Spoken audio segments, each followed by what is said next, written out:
नमस्ते। आज हम सब मिलकर एक बहुत ही खूबसूरत कहानी की दुनिया में चलने वाले हैं। एक ऐसी कहानी जो वक्त से भी पुरानी लगती है। ये कहानी है एक पहाड़ की, एक छोटे से लड़के की और एक बहुत बड़े वादे की। तो चलिए शुरू करते हैं। तो कहानी की शुरुआत होती है कुदरत के एक गजब के करिश्मे से। सोचिए, एक पहाड़ और उसकी चट्टानें कुछ इस तरह से बनी है कि दूर से देखो तो लगता है जैसे किसी इंसान का चेहरा हो। बहुत बड़ा, विशाल चेहरा। और उस घाटी में रहने वाले लोगों का ये मानना था कि ये चेहरा, ये कोई मामूली चट्टान नहीं, बल्कि उनका रखवाला है। इसी की वजह से उनकी जिंदगी में खुशहाली है। अब कहानी में एंट्री होती है हमारे मेन कैरेक्टर की, एक छोटा सा लड़का जिसका नाम था अर्नेस्ट। अर्नेस्ट का ना उस पथरीले चेहरे से एक अजीब सा लगाव था। वो घंटों, बस घंटों तक उसे देखता रहता था, जैसे वो कोई पहाड़ नहीं बल्कि उसका कोई दोस्त हो, जिससे वो मनी मन बातें करता हो। वो अक्सर अपनी माँ से उस चेहरे की बातें किया करता था। अपनी झोपड़ी के दरवाजे पर बैठकर दूर उस पहाड़ को देखते हुए कहता, माँ, काश काश ये बोल पाता। इसका चेहरा देखो तो कितना दयालु लगता है। अगर ये बोलता ना तो इसकी आवाज कितनी अच्छी और समझदारी वाली होती है। अर्नेस्ट की ये बातें सुनकर उसकी माँ मुस्कुराती और फिर एक दिन उन्होंने उसे एक बहुत बहुत पुरानी कहानी सुनाई। एक ऐसी कहानी जो असल में एक भविष्यवाणी थी, और वो भविष्यवाणी जुड़ी हुई थी उसी विशाल पथरीले चेहरे से। ये एक ऐसी उम्मीद थी जिसे घाटी के लोग सदियों से अपने दिल में बसाए हुए थे। तो सवाल ये है कि आखिर वो भविष्यवाणी थी क्या? और जानते हैं, यही वो सवाल है जो इस कहानी का सबसे अहम हिस्सा है। इसी एक सवाल ने, इसी एक भविष्यवाणी ने अर्नेस्ट की पूरी जिंदगी को एक दिशा दे दी, एक मकसद दे दिया। भविष्यवाणी ये थी कि एक दिन इसी घाटी में एक बच्चा पैदा होगा, और जब वो बड़ा होगा तो वो अपने समय का सबसे महान, सबसे नेक इंसान बनेगा। और उसकी पहचान क्या होगी? उसकी पहचान होगी उसका चेहरा। कहते हैं उसका चेहरा हूबहू बिल्कुल उस विशाल पथरीले चेहरे जैसा होगा। यहाँ जो शब्द प्रोफेसी इस्तेमाल हुआ है उसका मतलब तो हम सब जानते हैं, भविष्यवाणी। मतलब भविष्य में क्या होने वाला है इसके बारे में कही गई कोई बात।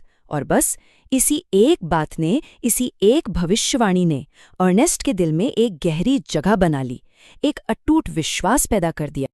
अब जैसे जैसे अर्नेस्ट बड़ा होता गया, वो भविष्यवाणी और वो विशाल चेहरा, ये दोनों ही उसकी जिंदगी के सबसे बड़े टीचर बन गए। जी हाँ, एक टीचर।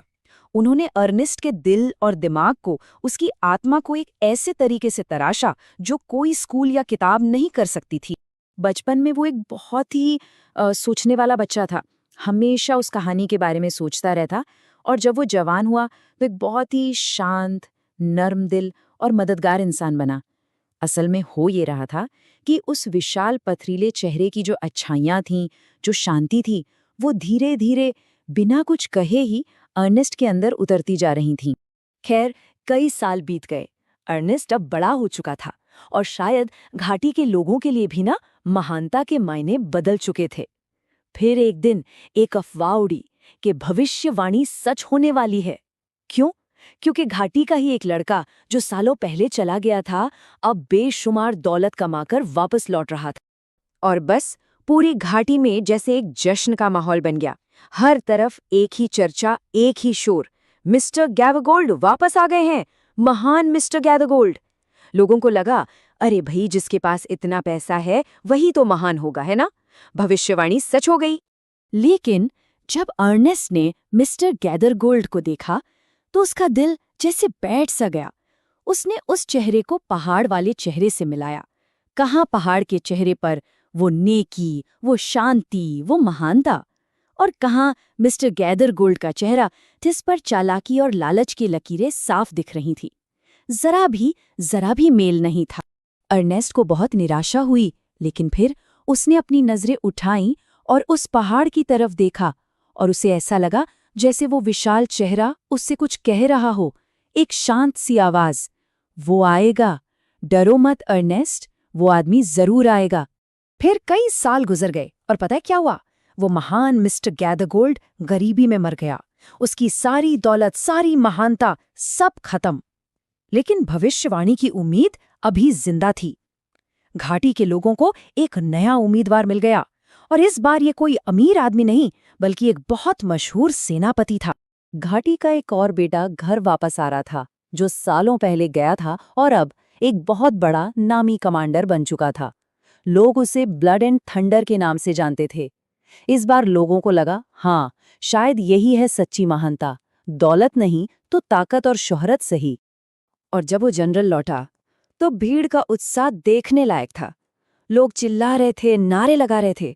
उन्हें पक्का यकीन हो गया था कि बस यही है वो चेहरा, इसी का तो हम सब इतने सालों से इंतजार कर रहे थे। भविष्यवाणी पूरी हो गई। लेकिन अर्नेस्ट, वो खामोशी से देख रहा था।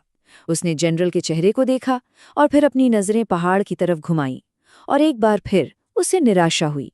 कहाँ उस पहाड़ के चेहरे की वो शांत राजसी झलक और गहरी हमदर्दी, और कहाँ जनरल का थका हुआ चेहरा जिस पर जन्म की थकान और कठोरता साफ नजर आ रही थी।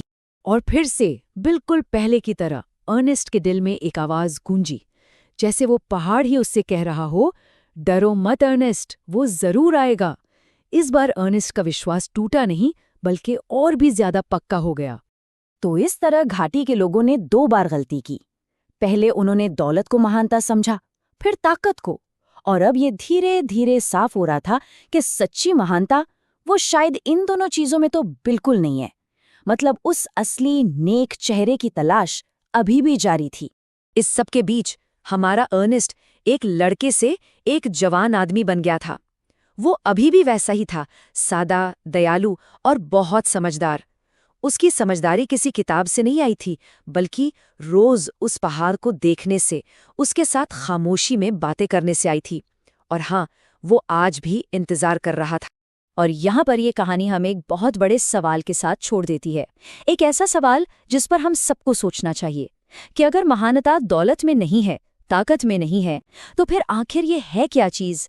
सच्ची महानता किसे कहते हैं?